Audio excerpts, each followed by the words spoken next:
This 32-kilometre stretch of coastline from Stockton to Anna Bay accommodates a wide range of activities. Commercial fishing, four-wheel driving, housing, mineral resources and Aboriginal heritage can all be found in this area. But the many roles expected of the Bight are taking their toll, and there are moves to compile a total management plan for the strip. The plan is being done because this Stockton Bight, or Newcastle Bight as we know it, is very much degraded. The first step towards the plan is this draft consultancy brief, now open for public comment. Even with community input, the Newcastle Bight Sanddrift Committee concedes satisfying all the different needs in a single plan is challenging. It's not impossible, but it's a very difficult task, and it will be a very fine line of balance, you might say, between competing demands as the plan progresses. Not far from here, a new and controversial township is being planned. 4,000 lots to house 11,000 people will come to within 200 metres of the front dunes. It's that kind of precarious coming together of human needs and the environment that the plan hopes to address. I'd expect that our plan will look at the potential for conservation areas, for water reserves, mineral resources and so on. The plan is expected to cost more than $100,000 and will be finished by the end of next year. Scott Bevan, NBN News.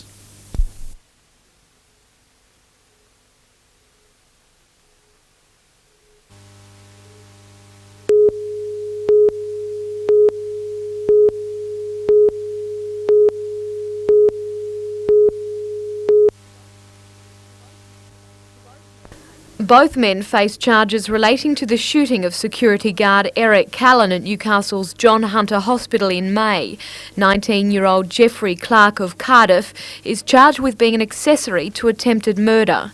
Police allege he was with 20-year-old Tugay Pamaxis when the security guard was shot in the hospital car park.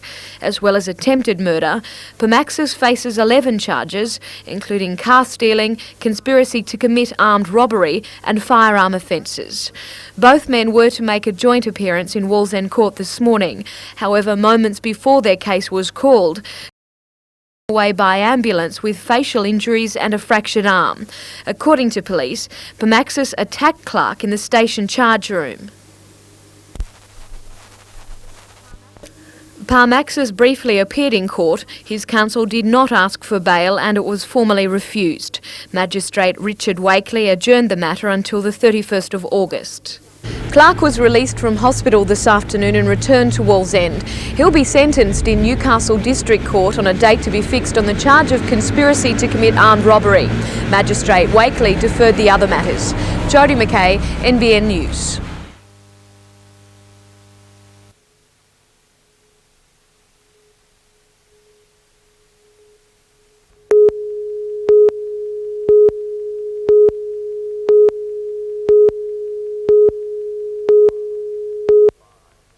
Five, 4, 3, 2, 1, and liftoff of the Titan III rocket with...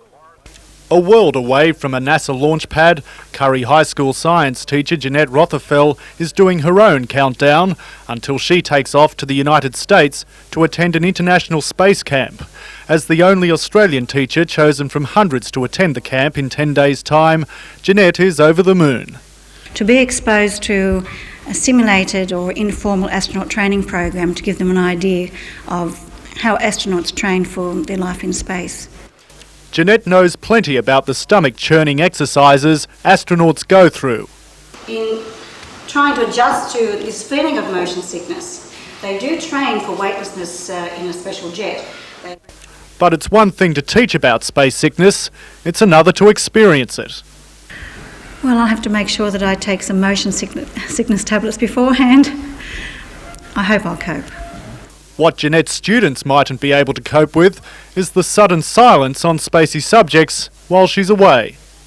She loves it. She's always talking about it and she just mentions it nearly every lesson we have. Be able to teach us more to start with. But we learn a lot now. She'll know more about space and some of the people who've been on the moon. Scott Bevan, NBN News.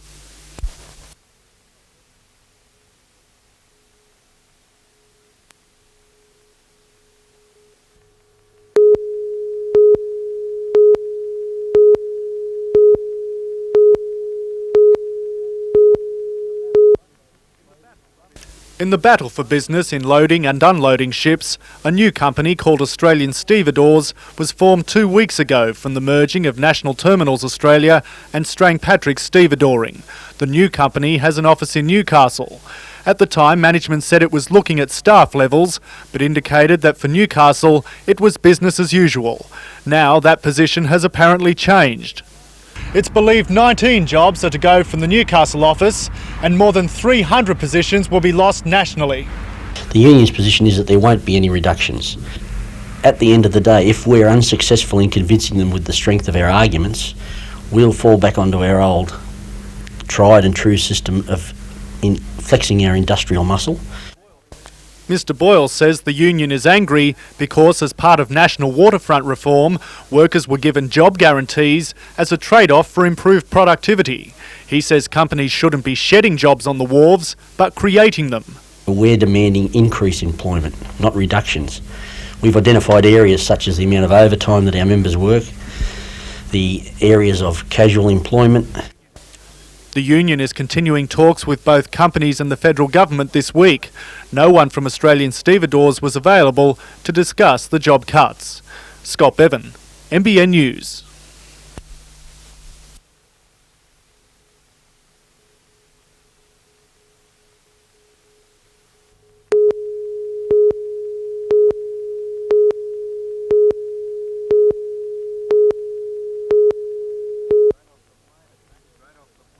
Straight off the plane and back to the surf, our latest world-ranked wave skiers couldn't wait to get back to the beaches they grew up on, even though it was raining. Matt Caldwell from Foster took second place in the World Championship after making the best of the conditions. The first few days were big, but then it dropped right off to only 1 to 2 foot, so it was really surprising, and I reckon it was the smallest it's been in 10 years. Close friend Nick Boone of Belmont finished just behind in the points after a few run-ins with surfers from the host nation. Oh, they just sat on the inside of you all the time, and just every wave you'd paddle for, they'd paddle for and try to cut you off. No, it's just, you don't need it. After the titles, the pair spent a few weeks competing in some of the other tournaments around South Africa. Again, they recorded some impressive results, and along the way became instant surf celebrities. Yeah, it's incredible. I couldn't believe it, you know. Little girls and that come up and ask you for autographs, and it's just a bit of a buzz. Both boys and World Women's Champion Lisa Ryan are products of the Hunter Academy of Sport and will now share their newfound international knowledge with others from the Academy.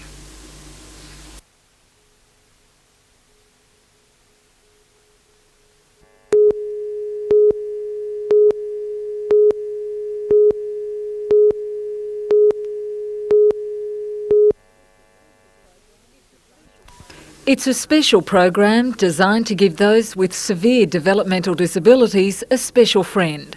Merv Tull has fostered 4 grandchildren, taking time to visit his extended family at the Stockton Centre every week. The reward you get out of it, the little things you do from it comes back tenfold, and it's really something that you've got to experience to know what it's like.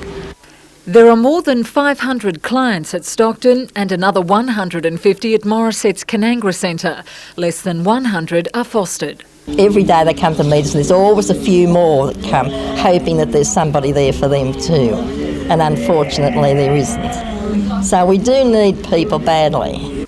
Coordinators say during the past 8 years, the special friendships have helped change people's lives through understanding and acceptance. Their general health improves, and there's just so many facets of their life that change as a result. Well, the need is desperate, and we'd just love to see more people become involved.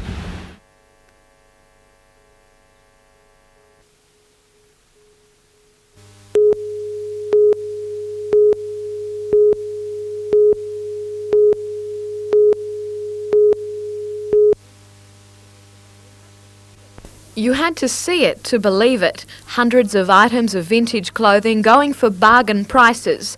Over the years, they've been donated to the Smith family, and not all are second-hand. And a lot of them are actually from boutiques that have closed down. It's new stock that's dated quite a bit. They've had them in storage for 30 years. Most date between 1930 and 1960. Plenty of little dresses which are now back in fashion. There's formal wear and racks of bridal dresses. A bargain girls at $15. There's uniforms and fur coats. Some styles now extremely objectionable, others just bad taste. There's nightwear and lingerie, stockings and even the odd corset. Rows of hats and boxes of gloves, every style and colour imaginable. There's even the old bell-bottom and cuff trousers, the button-up school shorts and these shirts reminiscent of Star Trek. All are priced below $20. Many of those shopping today were spending hundreds. Today we've had the actual traders coming in. Tomorrow we'll have the general public, anybody. The Lambton depot opens at 9 tomorrow morning.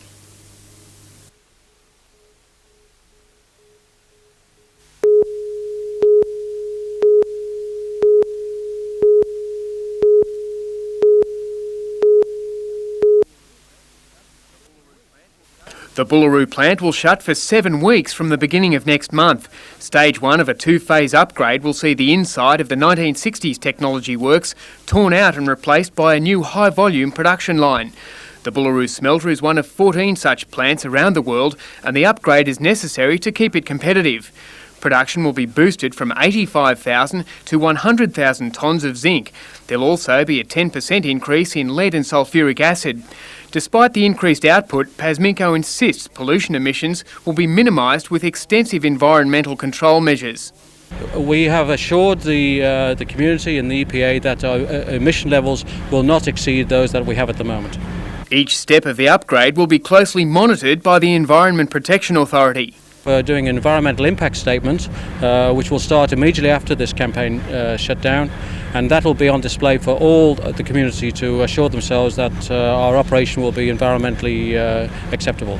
Pasminco's more than 500 employees will stay on throughout the shutdown and will be joined by contractors for the mammoth task of taking out old molten metal baths, ladles and the overhead. Much of the replacement equipment has been designed locally and will be assembled on site. While insisting it's towing the line of environmental expectations, Pasminco will run the Bullaroo works to maximum capacity to stay in the race of international competitiveness. We've done all our calculations based on 20 years, and we see that this smelter will be operating for at least 20 years.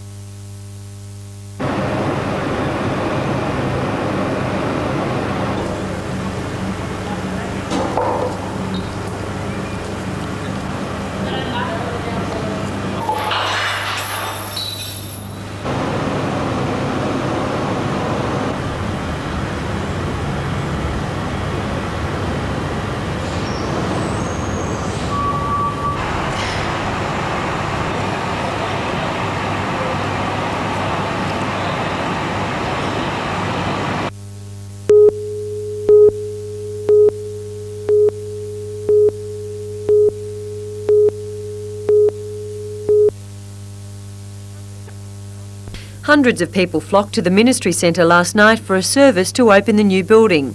The Reverend Tony Chi was the moderator during the evening, but before the service, a puppet show kept the crowd entertained.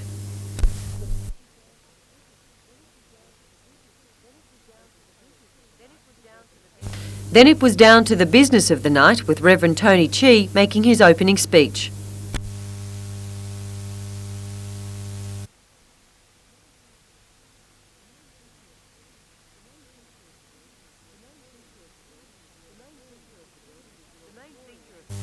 The main feature of the building is the auditorium, with seating capacity for 300 people. One of the highlights of the centre is its stained glass windows, designed by Mike O'Mahony of Taree. Created in semi-abstract style, the windows are designed to express spirituality, peace and tranquility. The Ministry Centre also has a kitchen, coffee shop, chapel, restrooms and office.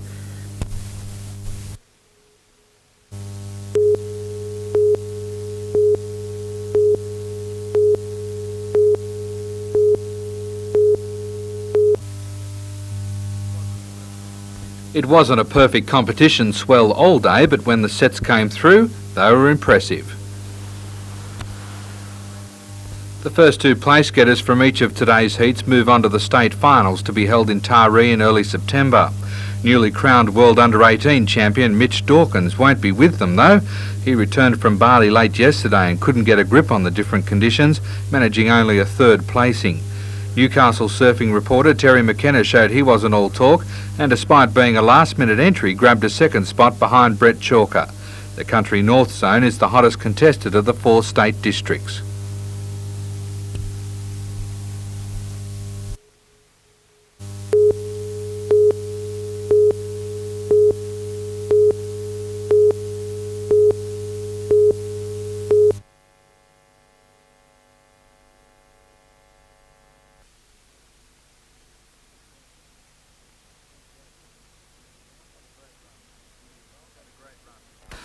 And a great run from the 3-year-old. That takes his earnings now to more than $40,000. The Quinella 1540, the trifecta, just over $200. At Caulfield, the feature event was race 7, the Faculty of Business Handicap.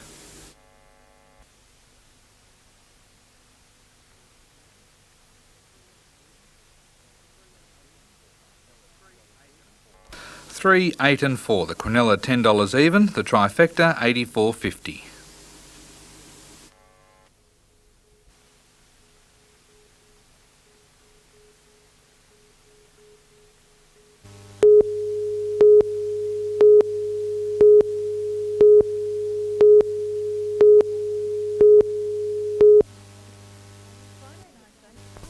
Friday night's opening performance couldn't have come sooner for the Port Macquarie players.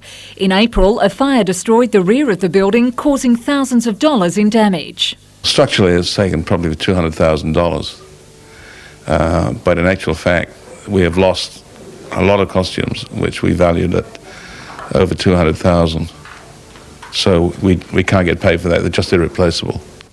Tare's Arts Council Theatre and the local community have helped get the costume hire back in operation, preparing cast members for the upcoming Country Drama Festival tour. For some players, the jitters of opening night were taken in their stride when compared to the challenge of the past few months. Well, it's been very hard work for the last 3 months. I don't know whether we can be proud. No, we're kind of really enjoying the luxury of having a theatre to perform in again. Despite the setback, the theatre company has prepared a diverse program of performances. It's taken at least 3 months to prepare these plays, and we have a pantomime in rehearsal as well. And we're now talking about having a reading for the final play at the end of the year.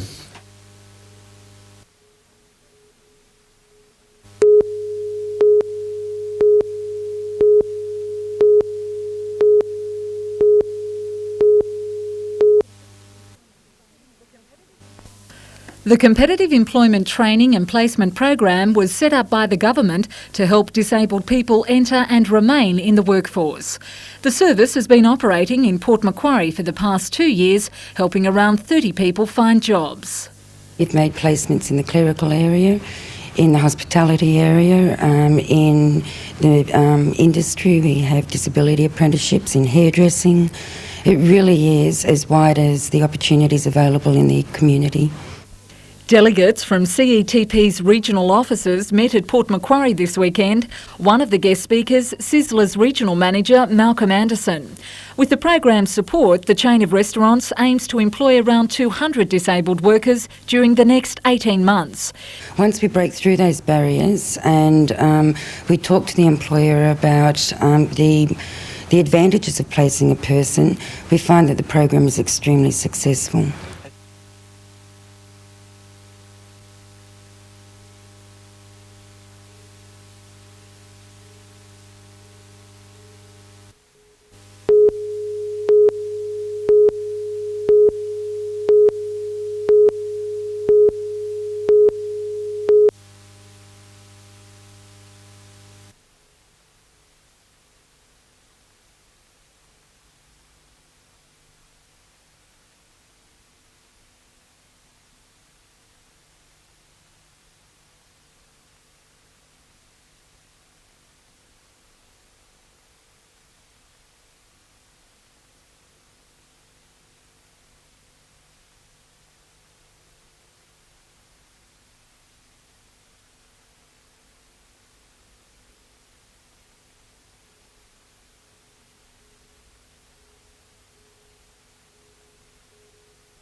Counting resumed early this morning with General Manager John Rankin hopeful of reaching a result before midday, but it was to be a tense process. On yesterday's primary votes, independent candidate John Kilpatrick polled 24% of the vote, ALP candidate John Jenkins just in front on 27%. It was neck and neck between the two as preferences were distributed and the other 7 candidates eliminated. While Councillor Kilpatrick's scrutineers were tipping a win, there was concern when independent Greg Piper's preferences were placed, pushing Councillor Jenkins ahead by around 3,000 votes. Both candidates were kept informed by phone. Hi, John. It looks very, very close. Very, very close. The result rested on the preferences of former Mayor Ivan Welsh, but as Councillor Kilpatrick's pile of votes grew, it became obvious he was pulling ahead of John Jenkins. Yeah, well, I'd say Kilpatrick probably is going to sneak in as mayor at this stage. At around 1 o'clock, the winner was declared. I'd like to indicate to the public that Mr Kilpatrick is over 5,000 votes ahead. We have just completed and doing our checking, and on this basis he will be the mayor for the rest of the term. In the end, Councillor Kilpatrick claimed victory by just over 5,200 votes. He was told of the news by phone. No, lovely, darling. That's great news, isn't it? For Councillor Kilpatrick, it was a lifelong goal achieved. It's magic. It's something I've wanted for a long time. I'm pleased. So too was wife Ellen, who arrived home minutes after. We did nothing else but cry all morning. And while the Kilpatricks were celebrating, disappointment for the ALP, a result John Jenkins attributes to Doug Carley's controversial resignation. I think it was a result that we deep in our hearts expected to happen anyway. The events of the last 6 months didn't do the ALP any good, and although we took the community's interest at heart in distancing ourselves from Doug when it was clear he was not doing what he should have been doing, that stigma must remain with us.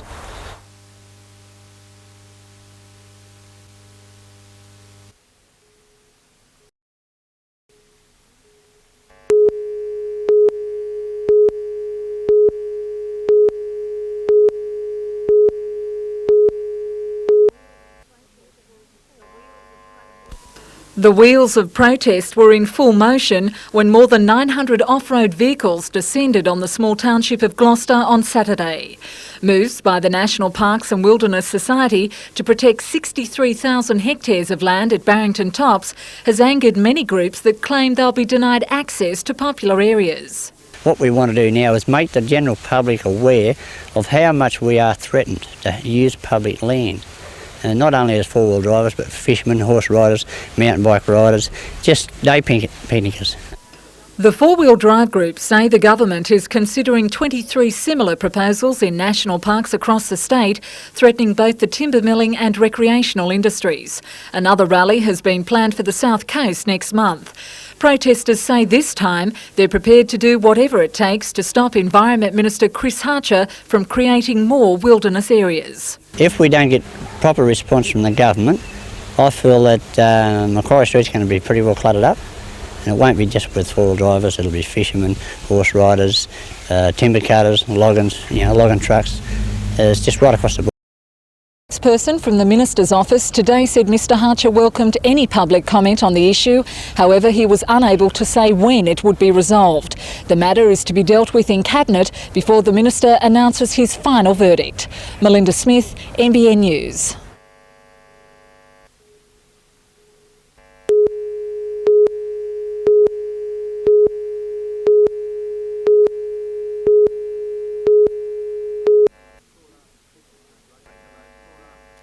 It's been the most sought-after signature in rugby league this year.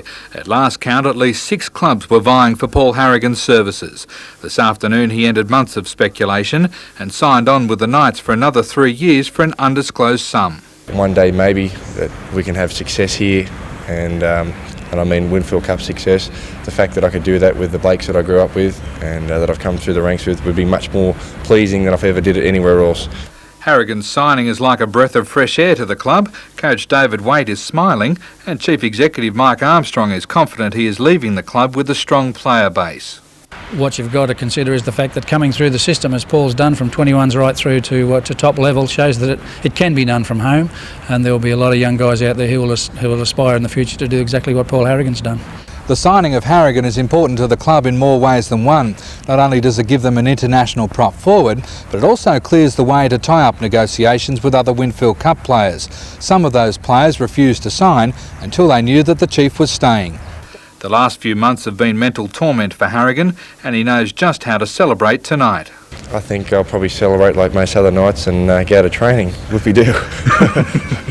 After yesterday's victory against West, only their second away win all year, few of the Knights are feeling any pain today, except for Mark Glanville. He cut his head getting out of the bus before the game and needed 3 stitches. Actually, I was fairly embarrassed. He took me down to the West team doctor's area. I didn't want the West guys to see me or anything, so and luckily they didn't. The Knights happy they were able to finish strongly and get away with a last-minute win. Darren Curtis, NBN News.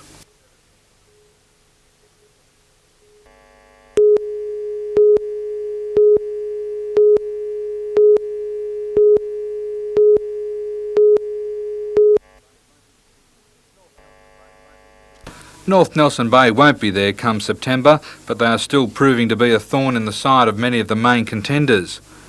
Waratah paved their win with a strong forwards display. And over at Harker Oval, West showed they won't let anyone stand in their way and steamrolled Cessnock with a whopping 40-4 win. And on Saturday, Curry showed they are also a form side with a sound win over Toronto, who now have an absolute uphill battle to make the 5.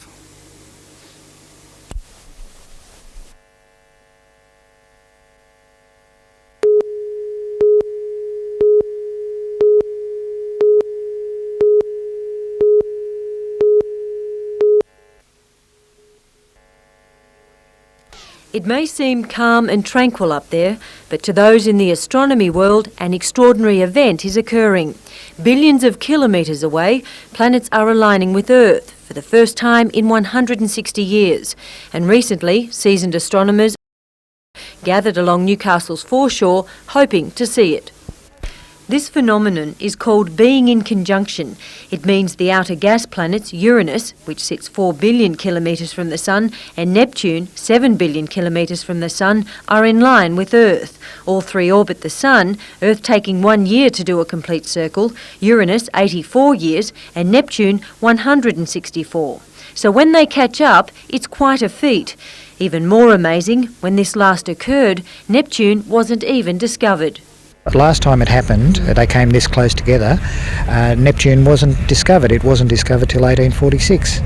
The telescopes of the time just weren't capable of picking it up. The last time this event occurred was in 1821. It won't happen again until the year 2156, so the chances of it occurring in a person's lifetime are very slim. So my advice is, take the opportunity while you can. This phenomena is going to last for another 3 months till about the end of September, and then we'll be shifting out of the position in our orbit and we'll be going round to the other side of the Sun, so we won't be seeing it. While most got to experience the conjunction, the opportunity to witness the world out there was more than enough. Fantastic, especially the moon. Oh, it was great, wonderful. Actually look at Jupiter and imagine it's so far away. That's what's amazing, I think.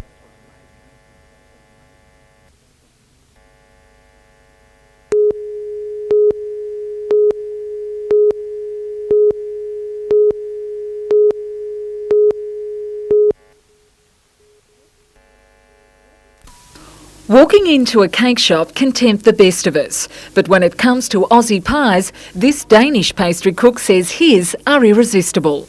There are 10 special ingredients, but like most great cooks, Dennis Gertz is not giving all his secrets away. Add a bit of garlic, we got onion in it, we got soy sauce, seasonings, all the seasonings, pepper, salt, and a little bit secret in it. These little beauties are up against hundreds of others entered in the Great Aussie Pie competition now being judged in Melbourne. Perfect, alright.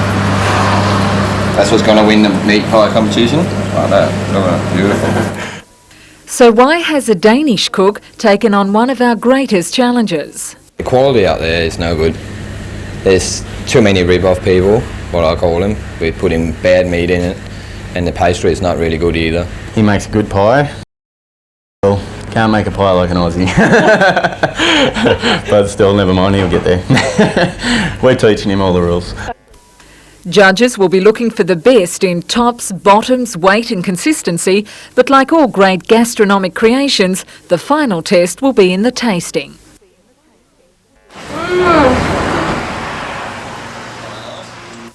Melinda Smith, NBN News.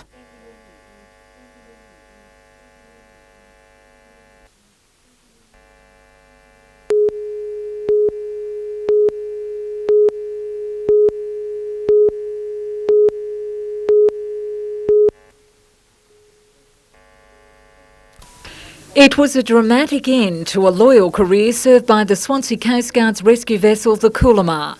Called out to help surfers in difficulty near Swansea Heads 2 months ago, the boat was severely damaged by huge waves. Valuable rescue equipment was lost overboard, the Coolamar written off at a cost of nearly $70,000. After a widespread search, the Coast Guard has found a replacement, a 7-metre shark cat, complete with some home comforts most volunteer rescue services dream about. We have radar, we have autopilot, we have depth sounding with speed log, we have a VHF radio, and we have 27 meg. Flotilla Commander Mick King says, although the service bought the replacement at a good price, more than $40,000 is still needed for rescue equipment. We're hoping to raise that money with fundraising and public donation and any support we can gain otherwise from the public or boating fraternity in Lake Macquarie. During the next few weeks, the vessel will undergo a paint job and refit before taking to the water next month. The boat will be named the Henderson after a past volunteer Coast Guard member. Melinda Smith, NBN News.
It's almost become a tradition. Every year for the last 6 years, Australians have gone a little bit overboard, putting on a red nose to help save children's lives. An amusing way to tackle a not so funny problem.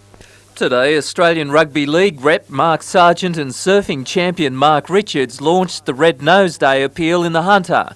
2 in every 1,000 children die of sudden infant death or SIDS. While the figures are dropping, organisers say there is still much work to do. If the cause of that of the problem can be found, well, it's going to be a great step forward. More than $4 million was raised last year selling red noses. This year there are new badges, pins and earrings. The official Red Nose Day is August 27th. Peter Ryan, NBN News.